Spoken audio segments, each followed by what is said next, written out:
스텝 1, 원리 꼼꼼히 준비되어 있는 내용 살펴보도록 하겠습니다. 자, 이번에 준비되어 있는 내용은 3, 분수 알아보기라고 되어 있네요. 자, 이제 드디어 분수에 대해서 우리가 공부를 하게 되었습니다. 자, 바로 이 분수를 알아보기 위해서 우리가 똑같이 나누는 것에 대해서 먼저 공부를 했고요. 그 다음에 똑같이 나눈 것 중에 부분이 얼마인지에 대해서 공부를 했어요. 자, 왜 이 부분을 공부를 했냐면 분수에는요, 분수의 모양이 어떻게 생겼냐면요, 하나의 가로선이 있어요. 자, 가로선이 있고요. 아래에다가 우리가 숫자를 쓸 거고요. 위에다가 숫자를 또 쓸 거예요. 그런데 지금 요 아래에 있는 것은 뭐라고 얘기할 거냐면은 뒤에 또 나올지 모르겠지만, 자, 얘는 분모라고 얘기를 할 거고요. 가로선 위에 있는 수는 우리가 분자라고 이야기를 할 거예요. 자, 이게 분모 분자라는 이름이 붙인 거는요, 이 모자가 그 한자예요. 뭐 하면은 뭐 생각나니? 어미 모자. 그래서 분자라고 할 때는 이거 위에 있는 것은 자식을 말하는 거예요. 그래서 엄마가 자식을 업고 있는 모양이다라고 해서 엄마의 수 분모는 아래에 이렇게 내려간 거고, 그러니까 아이를 업고 있으며 아기가 위에 있잖아요. 이렇게. 그래서 아기는 이렇게 위에 가로선 위에 올라가서 분자라고 이름을 붙인 거예요. 그래서 분모하고 분자에는 이제 수를 적어야 돼요. 근데 수를 적는데 어떻게 적냐면은요, 우리가 그동안 배웠던 거에 대해서 수를 적어줄 거예요. 자, 분모가 되는 거는 뭐냐면은요, 전체를 똑같이 몇으로 나누었는지, 전체를 똑같이 나눈 것의 수. 그러니까 우리가 앞에서 계속 공부했던 거 있죠. 전체를 똑같이 4로 나눈 것 중에 2, 전체를 똑같이 5로 나눈 것 중에 1, 뭐 이런 거 배웠잖아요. 그래서 분모는 전체를 똑같이 몇 개로 나눴냐라는 거에 대해서 써줄 거예요. 그러면 분자에는 누가 들어가냐? 부분이 들어가는 거예요. 색칠한 부분. 그러니까 예를 들면 전체를 똑같이 2로 나눈 것 중에 1입니다 라고 하게 되면 똑같이 나눈 전체의 수가 분모로 들어가서 분모에는 숫자 2를 적는 것이고요. 색칠한 부분이 바로 부분이잖아요. 그러니까 2 중에 1입니다 라고 하는 것은 1이 분자에 들어가는 거예요. 그러면 얘는 지금 이렇게 가로선을 기준으로 아래에는 2가 들어갔고 위에는 1이 들어갔잖아요.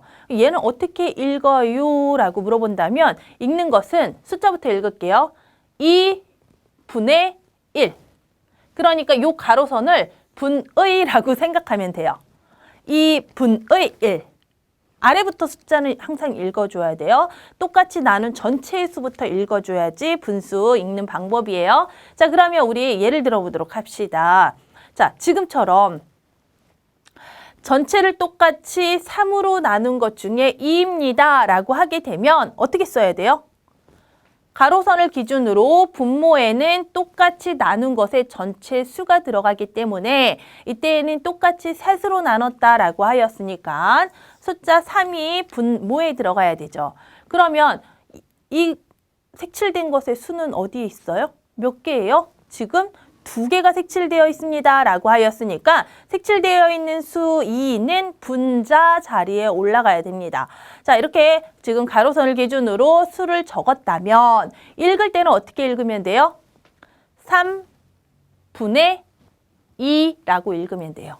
3분의 2라고 읽으면 되는 거죠. 그러면 얘네 읽어볼까요? 어떻게 돼요? 2분의 1, 3분의 1, 4분의 3 이렇게 읽어주면 되는 거예요.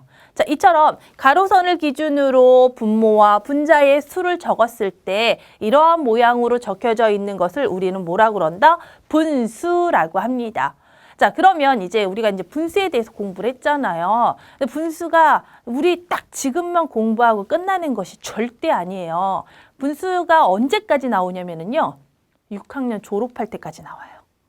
오, what? 그쵸? 6학년 때까지 나오니까 계속 이제 우리 공부를 해야 되는 부분이기 때문에 오늘 첫 시간 분수에 대해서 정확하게 알고 있어야지만 나중에 분수에 대해서 덧셈도 해볼 거고 뺄셈도 해볼 거고 곱셈도 해볼 거고 나눗셈도 할 거예요. 그러니까 정확하게 분수에 대해서 알아야 됩니다. 자, 분수라고 하는 것은 가로선을 기준으로 분모가 있고요. 분자가 있습니다. 그럼 분모에는 어떤 수가 들어간다? 전체를 똑같이 나눈 것의 수가 들어가고요. 분자에는 부분, 색칠한 부분에 대해서 나타내는 거 뭐 이런 식으로 나오는 거예요. 그러면 우리 한번 생각을 해봅시다. 조금 응용을 해서 선생님이 얘기할게요. 피자가 있는데요. 8조각 중에 5조각을 먹었다. 자, 선생님이 오늘 배가 너무 고팠어요. 그래서요, 피자가 8조각이 있는데 그 8조각 중에서 5조각을 먹었어요. 그러면 이것을 만약에 분수로 나타내어라. 이렇게 문제가 나온다면 어떻게 돼요?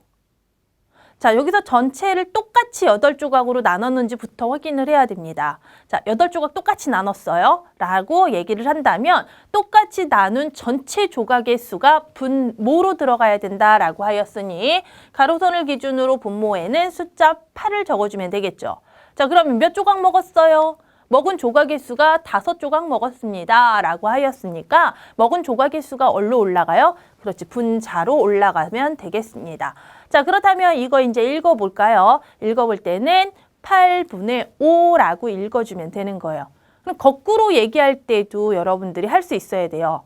자, 8분의 5라고 하는 게 무슨 뜻이야? 라고 물어본다면 전체를 똑같이 8개로 나눈 것 중 5조각입니다. 아니면 5부분입니다. 색칠한 곳이 5곳입니다. 라고도 이야기할 수 있어야 됩니다. 알겠습니까? 자, 지금 분수에 대해서 같이 살펴보았고요. 나와 있지 않지만 분모하고 분자라는 이 용어도 여러분들이 기억을 해야 됩니다. 기억할 때 어미 모자 생각하고요. 자식 자로 생각한다면 분수의 엄마 분모, 분수의 자식 위에 올라가 있더라. 그래서 분자라고 기억을 한다면 조금 더 쉽게 기억할 수 있겠네요.